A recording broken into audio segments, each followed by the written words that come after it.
donner un objectif ambitieux, créer une boîte de zéro et de l'amener à 1 million de chiffre d'affaires en moins d'1 an. Je m'appelle Romain Hussmann. Je m'appelle Ophélie Clément. Je suis ancien joueur professionnel de poker. Et on est champion! Ça y est, officiel, on a gagné! Je suis initialement ingénieure en neurosciences. Mon domaine d'expertise, c'est la prise de décision et j'en ai fait mon talent numéro 1. C'est quelque chose que j'ai fait depuis maintenant une quinzaine d'années. C'est ce qui m'a amené à gagner un titre de champion du monde de poker. Je me suis formée au coaching pendant 1 an à l'Institut international de coaching pour pouvoir accompagner les entrepreneurs dans leurs diverses thématiques qu'ils peuvent rencontrer au quotidien. On a décidé de s'associer officiellement pour créer ce qui deviendra Solveo Performance. Là, on parle quand même d'aller chercher de la performance. On se retrouve à justement partir à Aix-en-Provence, faire une immersion interne à toute l'équipe de Solveo pendant quelques jours.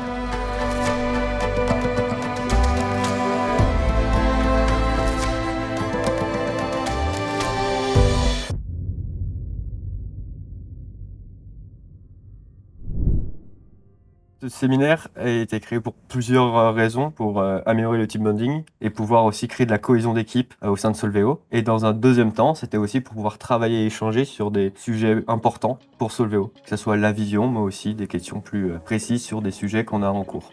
Je m'appelle Émilie. Je m'appelle Benjamin Brasca. Je m'appelle Ophélie Pommier. Lacoudilan. Licence, master, thèse en neurosciences. On va dire que les méthodes d'apprentissage français ne me conviennent pas vraiment en vue de mon spectre autistique, donc j'apprends beaucoup par moi-même. J'ai fait des études d'intelligence économique et gestion d'innovation, justement pour devenir chef de projet. Je suis passé dans une boîte de conseil, toujours dans la formation, où là je faisais du conseil en formation et de l'ingénierie pédagogique / gestion de projet. Et ensuite j'ai basculé chez Solveo. Comprendre les personnes qui créent l'entreprise, comprendre les objectifs de l'entreprise. Et après ça, quand on a audité et compris, c'est d'essayer de mettre des processus qui correspondent à tout le monde. J'ai un peu plusieurs casquettes. Pour le moment, je suis photographe et web designer et graphiste du coup. Prochainement vidéaste. Enfin, c'est déjà plus ou moins le cas.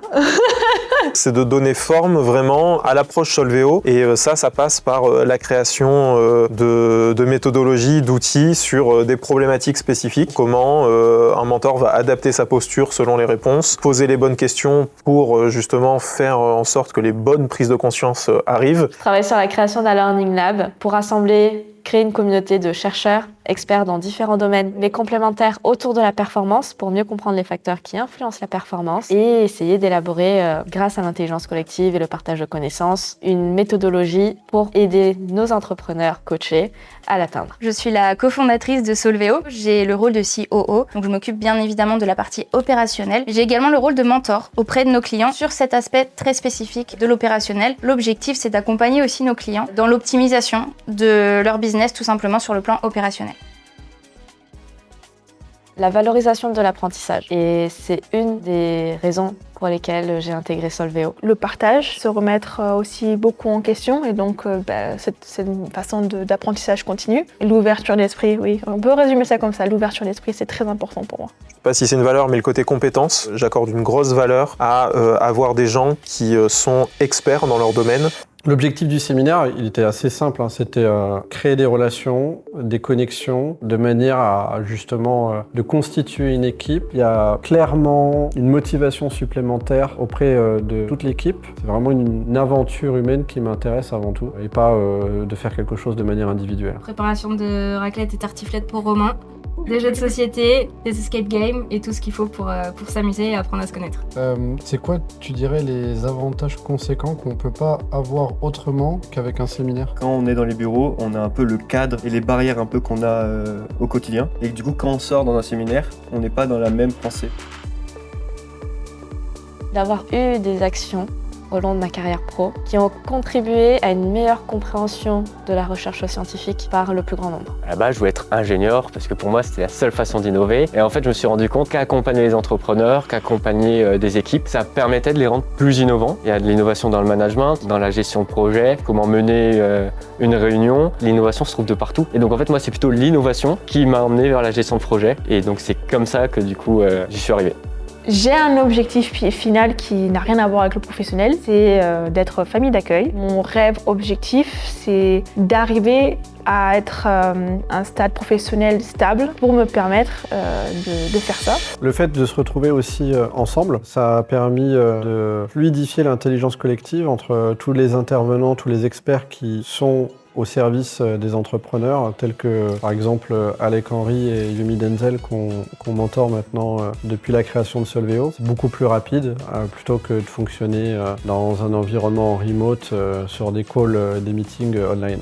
Souvent le gros problème des séminaires, c'est qu'on va faire plein d'ateliers, plein de post-it, on va avoir plein d'idées et après dès qu'on retourne au travail la semaine d'après, on retourne dans sa routine et on met pas en place ce qui a été décidé ou ce qui a été vu. Donc le but c'est vraiment de créer des actions derrière et que ça soit mis en place, testé, peut-être approuvé ou non, mais au moins testé pour qu'il y ait un vrai impact.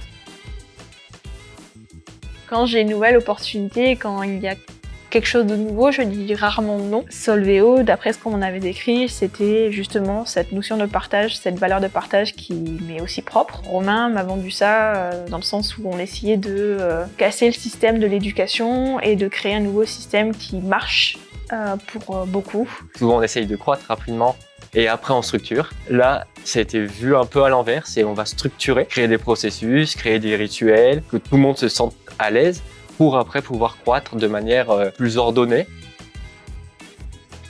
C'est McDonald's, venez comme vous êtes. Ça sert à rien d'essayer d'avoir une façade ou un truc comme ça parce que déjà vous aurez 3 personnes minimum qui vous décortiqueront et à la fin vous en sortirez détruits. Avant tout, c'est une aventure humaine. C'est important pour nous tous d'être acceptés pour ce qu'on est et de sentir qu'on appartient à cette équipe, quoi. Oser demander de l'aide aux autres personnes, de discuter avec tout le monde. Je pense qu'on a tous des bonnes idées et quand on a un problème, je pense que la porte est ouverte tout le temps. Je pense qu'on peut tout trouver une personne qui peut nous aider. Alors un conseil, c'est prépare-toi. Pas con. Faut se déconstruire des idées qu'on a eues dans lesquelles on a pu travailler avant parce que là où la nouvelle personne, le nouveau monde va rentrer, ça va être quelque chose de très différent. Ça va amener des challenges, ça va amener plusieurs choses, il va y avoir un temps d'adaptation, mais c'est que pour du bien. Ça va être douloureux, mais vous allez en ressortir grandi. Et ça va être gratifiant. Le choix qu'on a fait de montrer en public la création d'une société de zéro, c'est évidemment pour le partager avec vous. Si vous voulez qu'on le partage, je vous invite évidemment à nous rejoindre et à vous abonner, à commenter, à nous donner des retours, parce que l'idée c'est vraiment de partager et d'échanger. À vous de jouer le jeu et ça nous donnera encore plus de réflexion et d'idées pour vous donner encore plus de contenu. Et puis c'est pas donné à tout le monde de voir son PDG en caleçon à 8h du matin, tout ruisselant.